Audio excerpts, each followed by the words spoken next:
Hello friends, how are you? I'm Aries on wheels and I'm not in a good mood. My Interceptor has developed a disturbing problem, front tire wobbling or death wobbling. Let me be very clear friends, I'm a big fan of Royal Enfield and I love my Interceptor.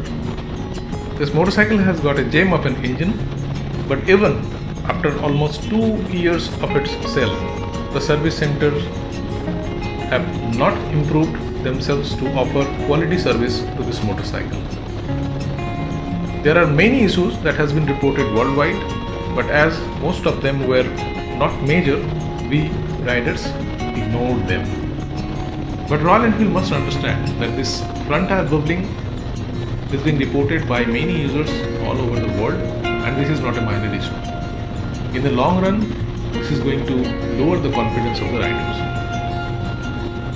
Coming to the problem, strangely, this is being reported mostly by the Interceptor users and not by GT users. The wobbling appears when hands are off the bar and the speed is above 70 to 75 km per hour in most of the cases. I will try to get into the detail about the possible reasons that might cause this. But friends, to remind you, I am not a technical person. And these informations are not for pro people, but for 80% of the non-technical riders like me. As we all know, Interceptor has a telescopic fork which connects the front wheel and the axle to the main frame by triple clamp, which is also known as triple tree or yoke, which consisted of two parts, upper part, that means upper yoke, and lower part, that is lower yoke.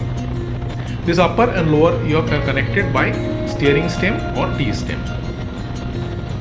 There are steering head bearing, which is also known as steering neck bearing, headstock bearing, ball racer, moon set.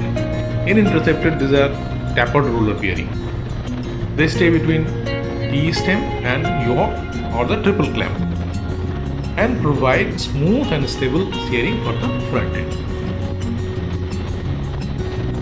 Now we can divide the causes into the wheel and rim issue and T-stem and bearing issues.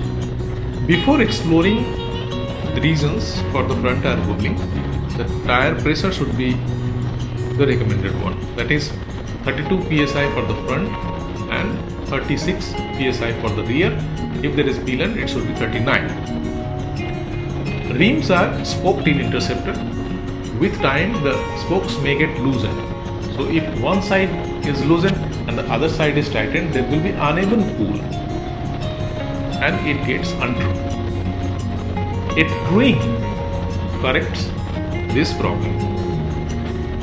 Wheels either then need a proper balancing or replacement.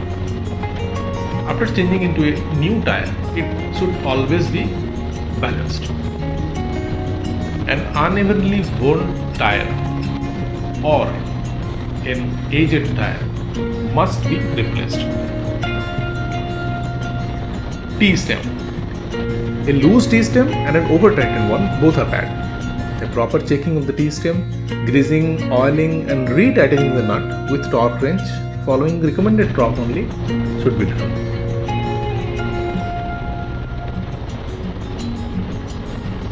If the tapered roller bearing is faulty, they should be replaced.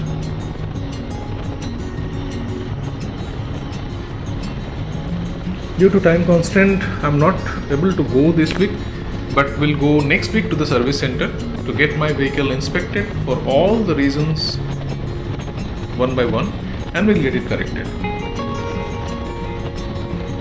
I will update you in the next episode. Please do not forget to subscribe the channel and like the video. Till then, goodbye and thank you very much.